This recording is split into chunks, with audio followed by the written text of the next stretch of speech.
The Importance of Magha Puja Day.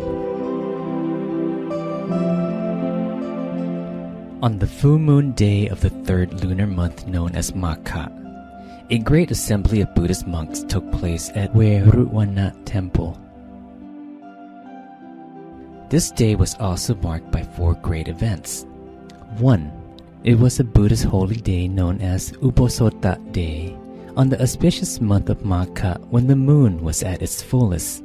2. 1,250 Buddhist monks assembled spontaneously, with no prior verbal arrangement. This meant that the Buddha never had anyone request their presence, but they arrived at the great assembly from different locations on their own accord as a result of their all-encompassing knowledge. 3. All the Buddhist monks had attained Arahantship that liberated them from all defilements. They possessed higher knowledge that gave them supernormal power, celestial eye and ears, ability to recall their past lifetimes, and the ability to see into other people's thoughts. 4. All the Buddhist monks were known as Ehi Bhikkhu, meaning that their ordination was conferred and performed by the Buddha himself.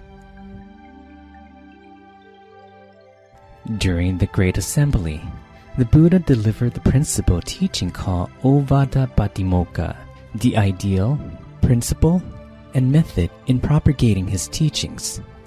Achieving the ideal was the highest goal of Buddhists and people of the world, and it is composed of three things. First, success comes to those who exercise patience and perseverance, for humans have to confront and endure suffering and misery starting from birth. Overcoming life's suffering requires patience, a great tool to eliminate defilements. Second, every Buddha prior taught the same thing. Nirvana is the greatest happiness. Practice patience and perseverance so that one can attain nirvana. Third, an ascetic who kills or harms others cannot be considered a true ascetic.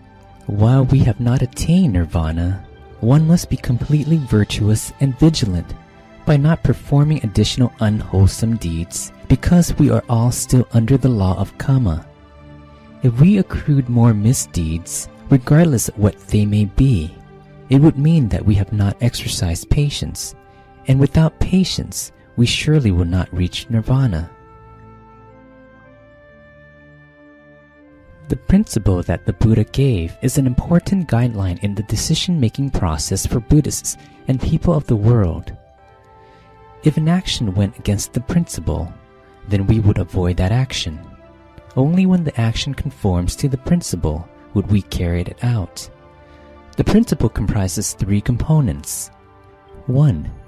Do not perform any misdeeds regardless of its degree, because we are all still under the law of karma. Therefore, before carrying out any actions, we must ask ourselves whether the action is unwholesome. If it is, we will not do it. 2. Continue to perform wholesome deeds. Any good deeds that exist in the world, we have to perform those deeds to the fullest when we have the opportunity, because there will be certain wholesome deeds that we won't have the chance to do. 3. Purify our mind at all times. Persevere in meditation practice without missing a single day. Once our minds become increasingly purified, we will be able to attain nirvana. The method is the way to conduct oneself in a manner consistent with the good qualities of Buddhists and people of the world. It is composed of the following 6 factors. 1. All arahats and teaching monks who intend to propagate the teachings of the Buddha will perform his duties without resorting to slandering, attacking, or gossiping, and will avoid all false and harmful speech. 2. They will not harm, injure, or cause anyone distress. They will avoid all misdeeds committed physically. 3. They will firmly adhere to the 227 precepts of their monastic code of discipline and maintain proper decorum. 4. They must practice moderation by knowing the appropriate amount of alms to accept or consume to sustain their livelihood.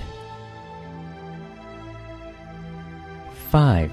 They must reside in peaceful and suitable places that are appropriate for endeavoring in their meditation practice. 6. All arahats and teaching monks must maintain purity of mind at all times by keeping their mind centered in every activity they carry out, whether it be standing, walking, sitting, or resting.